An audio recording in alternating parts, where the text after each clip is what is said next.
and thank you for meeting at such short notice. Captain of Squad 11 gotta do it. Number 11, what were your main achievements since being appointed to this council? Fucking around and shit. Well, we reduced mean tweets by at least 40% and successfully removed the orange Nazi Donald Trump. And yet you've done nothing about child exploitation on this platform, have you, number 11? Well, I mean, I'm not sure what Do you're not concern yourself. The culprit is known to me, and I have decided upon the appropriate action. You tried to help. I know. Go out with a bang, you know? Oh.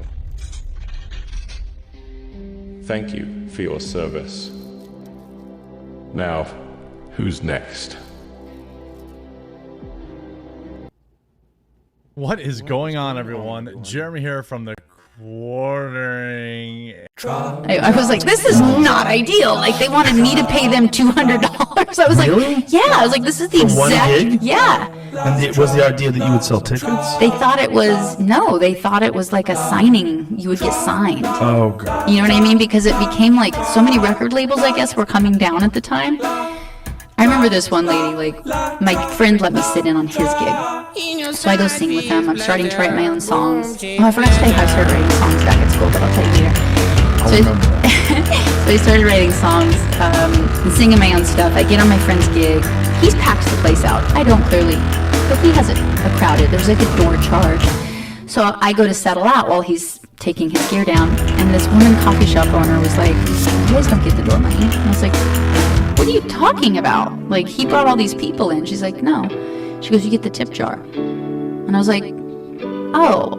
I was like, you know what then? Why don't we get all your coffee and food money? You could just give us that instead. And she was like, you don't get the food and beverage money, you get the tip jar. And I was so upset. I needed the money so badly. Like, I didn't have food. You know, like, I was really wanting some money from that gig. And I remember I put my little finger in her face and I was like, I'm cursing you. You are, I know, it's kind of so heavy. I was like, you are stealing from the people that are giving you a living.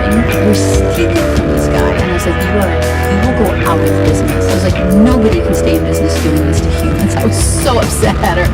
And Did he have a understanding with her, or was he just he getting robbed? didn't care. He just didn't care. I was so blown away. I was like, he just wanted to be easygoing and didn't want to make her mad and wanted to get another gig there. And I was just so upset. And so I found this place. I liked this little, when I was living in my car, there was a little tree that was a flowering tree, and I liked to park next to it. So like that was my home. And I noticed there was this coffee shop right there that was going out of business, and it was really off the beaten path. And so I went in there and I talked to the lady who owned it. Her name was Nancy. And I was like, do you think you could stay open for 2 more months? And she's like, why? I'm like, if I bring people in, can I keep the door money? You can keep all the coffee and food. And like, we'll try and make it together. And she said yes. And so I started going down on like the beachfront in San Diego, and I'd sing, like street sing. And I'd tell people I'm singing at the Interchange Coffee Shop on Thursday night at 6 o'clock. And 2 people came, like it was 2 surfers, so I thought it was hot, I think. And I did a 5-hour show because bartending, you do 5-hour shows, and I just thought I had to do a 5-hour show, so I started writing a ton of material. Plus I was using writing not to steal, and I was a prolific thief, so I had to become a prolific writer. And so I did this 5-hour show to these 2 guys. I'm bleeding my heart out because I was so lonely, and I realized I never tell the truth. Like, nobody knows the truth. I'm scared to death. I'm not a great person. I'm stealing.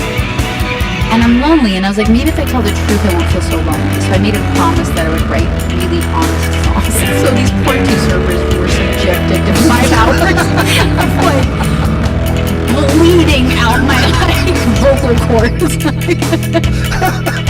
It was amazing. I made $10.